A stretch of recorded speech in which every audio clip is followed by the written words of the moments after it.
Motivé et très ému de vous faire connaître tout ce qui se passe au site universitaire de la République démocratique du Congo. Mesdames et messieurs, bienvenue à cette nouvelle édition d'Information. Entamons cette édition par la cérémonie de vernissage du livre intitulé Frédéric Nietzsche, une pensée à perpétuelle métamorphose, œuvre scientifique du professeur Emmanuel Mbouy, porté sur le fond baptismaux par le professeur Célestin Dimondja. C'était le lundi dernier. Georges Lilumbi et Martin Tissambou nous en disent plus.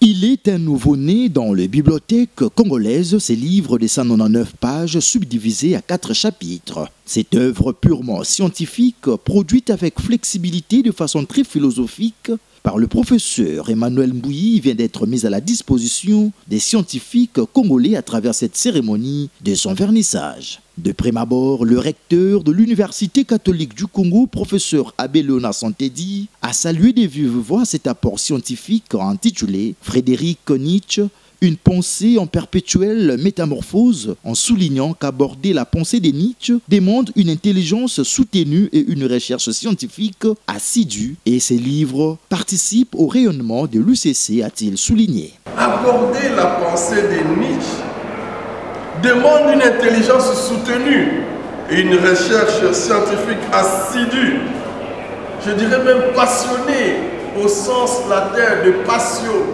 de souffrir. Il faut une souffrance pour aborder la pensée de Nietzsche.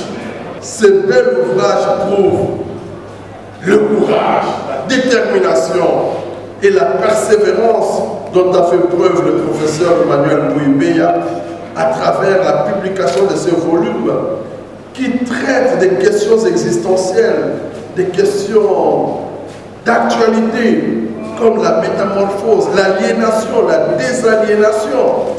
Un mot des circonstances qui s'est fait suivre de la brève présentation de l'auteur du livre, le professeur Emmanuel Mbouy, et de son ouvrage préfacé de la plus belle manière par le professeur Cléophas Nketo Lumba, qui ont fait savoir que ces livres abordent de questions existentielles de grande envergure. Entre autres, qu'est-ce que la métamorphose ? Pourquoi doit-elle être perpétuelle et non pas provisoire? Quelle est sa portée dans l'existence humaine? Partant de la vie et de la philosophie nietzschienne, l'auteur propose et expose des réponses adéquates aux interrogations soulevées et convie en même temps le lecteur à se défaire du nihilisme par le nihilisme afin d'entreprendre le processus de sa désaliénation et de sa responsabilité, gage d'autonomisation d'une vie heureuse et réussie. Allocution terminée, l'heure était au baptême de l'ouvrage intitulé Frédéric Nietzsche, une pensée en perpétuelle métamorphose, par le professeur Célestin Dimondja, doyen de la faculté de philosophie de l'UCC, faisant office du recteur. S'en est suivi de la vente aux enchères et du mot de remerciement de l'auteur, le professeur Emmanuel Mbouy, qui a motivé son argumentaire en ces termes. Friedrich Nietzsche, c'est un philosophe qui m'a beaucoup intéressé dans mon cursus de formation. J'ai beaucoup travaillé sur lui. Alors, sa pensée, je l'ai trouvée importante dans le sens où elle appelle l'homme à la responsabilisation. C'est lui qui est responsable, ne peut pas être aliéné. Donc, dans mon livre, il y a des questions existentielles, des métamorphoses, d'aliénation, des désaliénations et des responsabilisations qui sont traitées là-dedans. Alors, nous appelons donc l'homme à se désaliéner en se métamorphosant et aussi à prendre sa responsabilité entre ses mains. Qui commence bien finit bien, dit-on, c'est par la prière que s'est clôturée cette cérémonie. Parlons à présent de la 42e session ordinaire du Conseil d'administration du réseau des universités du CEPROMAD qui se tenait du 28 au 31 mai avec comme thème stratégie opérationnelle pour la pérennisation et fonctionnement des universités autonomes du CEPROMAD à l'horizon 2065. C'était en présence des directeurs généraux au sein du CEPROMAD de Massina. Suivez.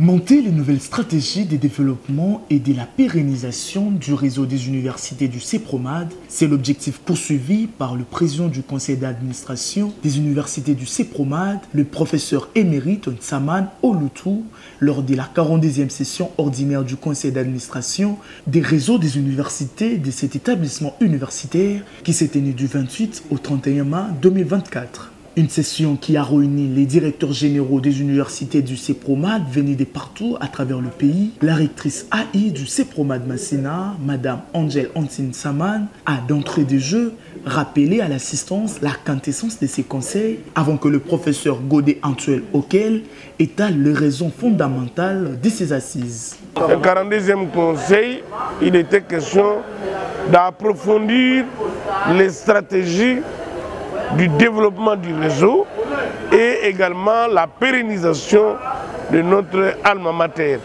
C'est-à-dire, nous avons réfléchi quel sera le CEPROMAD après 20 ans. Peut-être que nous serons déjà morts, mais après nous, comment le CEPROMAD va fonctionner. Il faut déjà des stratégies. Et là, nous avons fait recours pur et simple au management stratégique où on a mis en place une batterie de stratégies qui permettront à chaque université du réseau des universités de s'employer pour la pérennisation. Ce conseil riche en diversité a été marqué par le vernissage du livre du professeur Degrasse Ntsamane sur les 12 stratégies pour pérenniser l'université du CEPROMAD.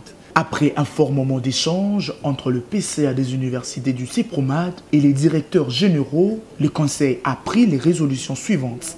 À l'issue des travaux de mise en commun, le conseil a pris les résolutions ci-après. 1. Résolution pour la pérennisation des universités autonomes du CEPROMAD par rapport à la philosophie des initiateurs, Ntsamanisme, stratégie opérationnelle. Stratégie opérationnelle pour pérenniser le CEPROMAD tout en respectant les lois et les instructions de la hiérarchie. Rappelez que le réseau des universités du CEPROMAD est composé des universités autonomes bénéficiant des arrêtés du ministère de l'enseignement supérieur et universitaire ou celles déclarées viables à l'issue des enquêtes des équipes du ministère de tutelle. Construire l'Internet de nos rêves avec la nouvelle génération de leaders, c'est le thème de la 2e édition de l'école sur la gouvernance de l'Internet en République démocratique du Congo, une activité organisée le mardi dernier à l'immeuble administratif du gouvernement. Une journée riche en partage et d'expertise avec plusieurs orateurs et différents ayant trait sur la bonne gouvernance de l'Internet en République démocratique du Congo. Professeur Kassengedia, l'un des orateurs, a éclairé l'assistance sur les ressources critiques de l'Internet, les normes, standards et protocoles, tout en définissant en profondeur le réseau Internet, ses avantages et inconvénients à l'ère actuelle de la technologie. Il souligne que gérer un réseau informatique, c'est assurer sa fonction de base, sa gestion de la configuration, de la sécurité, de la performance et de la comptabilité. Si nous voyons l'Internet, en réalité, l'Internet, c'est quoi? C'est des réseaux informatiques qui sont interconnectés au niveau planétaire, mais il y a un équipement particulier qui joue le rôle de l'interconnexion de ces différents réseaux, c'est ce qu'on appelle le routeur. Donc je peux considérer le routeur comme quand même la première ressource critique, d'autant plus que les réseaux Internet fait partie des réseaux à commutation de paquets. Et puis je leur ai dit, il ne doit pas avoir un complexe vis-à-vis de ce qui est technique. Tout peut s'apprendre.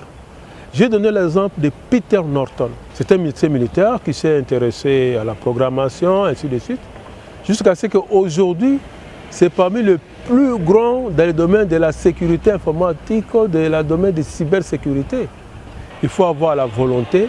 Et j'ai dit aux jeunes, vous devez prendre l'exemple de l'ivrogne, mais pas dans le mauvais sens. Un bon ivrogne ne peut pas passer un jour sans boire. Un bon intellectuel ne peut pas aussi passer un jour sans se cultiver, sans se développer intellectuellement. Voilà les derniers mots, le dernier conseil que je leur ai prodigué. Monsieur Aksene Tungali, secrétaire exécutif du Forum de la gouvernance sur Internet, revient sur le bien fondé de cette journée. Il était très important pour nous aujourd'hui de pouvoir réunir des jeunes qui ont été sélectionnés sur base d'un processus un tout petit peu compétitif afin que nous puissions les introduire dans cet environnement de la gouvernance de l'Internet, qu'ils puissent apprendre le fonctionnement de l'Internet, qu'ils apprennent les grandes décisions qui se passent et où est-ce que celles-ci se passent, parce que le présent et l'avenir de l'Internet se discutent et se décident maintenant. Et je suis très fier de connaître un professeur qui non seulement est passionné par la formation de la jeunesse, mais qui également maîtrise les secteurs dans lesquels il évolue. En tant que professeur, il a eu déjà un bon parcours dans la gestion des ressources critiques de l'Internet, il l'a dit. Il est parmi les rares, je crois qu'il y en a 2 ou 3 de Congolais qui ont occupé un poste au conseil d'administration de Afrinic, qui est le registre africain. Mais il est également impliqué même au niveau national dans la formation, mais également dans le déploiement, le développement des technologies. Notons que le Forum sur la gouvernance de l'Internet est une initiative des Nations Unies lancée en 2005 après les sommets sur la société de Tunis. 2014-2024, 10 ans déjà, jour pour jour, depuis la sortie officielle de la structure dénommée Dynamique Femmes UCC. À cette occasion, une conférence débat a été organisée par son commissaire général sur historique de la Dynamique Femmes UCC. 10 ans après, défis et perspectives, ceci dans le but non seulement de commémorer cette date, mais également de sensibiliser les jeunes étudiants sur les défis majeurs lancés à la femme intellectuelle. Tonton Biengo pour les images. C'est par les mots des circonstances de la commissaire générale de la Dynamique Femmes UCC qu'a débuté cette conférence débat organisée en marge des 10 ans d'existence de la dite structure. D'entrain de jeu, la sœur Clémentine a présenté l'historique et la structure Dynamique Femmes en soulignant les éléments motivateurs des étudiants de l'UCC à une participation active à la vie académique ainsi qu'au développement de son leadership. La Dynamique Femmes UCC s'inscrit dans une mission noble qui est celle de mobiliser les étudiants pour leur participation active dans la vie estudiantine, notamment dans la prise des responsabilités à l'université, a-t-elle conclu. À son tour, Madame Rosie Koukila a parlé des perspectives d'avenir de la femme de l'UCC d'hier et d'aujourd'hui, en invitant l'assistance à la prise de conscience et la détermination dans la vie. Après échange entre les orateurs et l'assistance, Madame Noéla Massélé, commissaire générale de la Dynamique Femmes UCC, a souligné ce qui suit. En vrai, nous avons réalisé que la Dynamique Femmes UCC a eu à récolter beaucoup de fruits pendant ces 10 ans. La lutte continue, mais pendant la lutte, nous avons quand même eu à réaliser quelques visions de la Dynamique Femmes UCC. Dans l'Université catholique du Congo, on trouvait moins de femmes dans des postes tels que de CP, tels que délégués, et surtout dans des présidences. Mais actuellement, nous avons beaucoup de fruits à récolter parce que nous avons actuellement des femmes qui sont de CP, nous avons actuellement des femmes qui sont des délégués, nous avons actuellement des femmes qui se retrouvent. Surtout, il y a une femme qui est présidente à la tête du conseil des étudiants. C'est une fierté pour la Dynamique Femmes UCC et cela nous booste, ça nous encourage à apporter encore un plus au sein de la société, surtout nous qui finissons les universités et aussi nous qui sommes déjà dans des sociétés. Nous devons apporter aussi nos apports, nous devons aussi contribuer, nous ne devons pas seulement se limiter à être femmes, mais nous devons aussi être femmes modèles et contribuer au sein de la société. Ça sera vraiment une fierté pour nous. Il faut signaler que la commissaire générale du Dynamique Femmes UCC a octroyé un trophée au premier comité de cette structure et bien avant, une lettre d'action des grâces a été dite pour rendre gloire à Dieu pour les 10 ans après la mise en place de cette structure de manière officielle.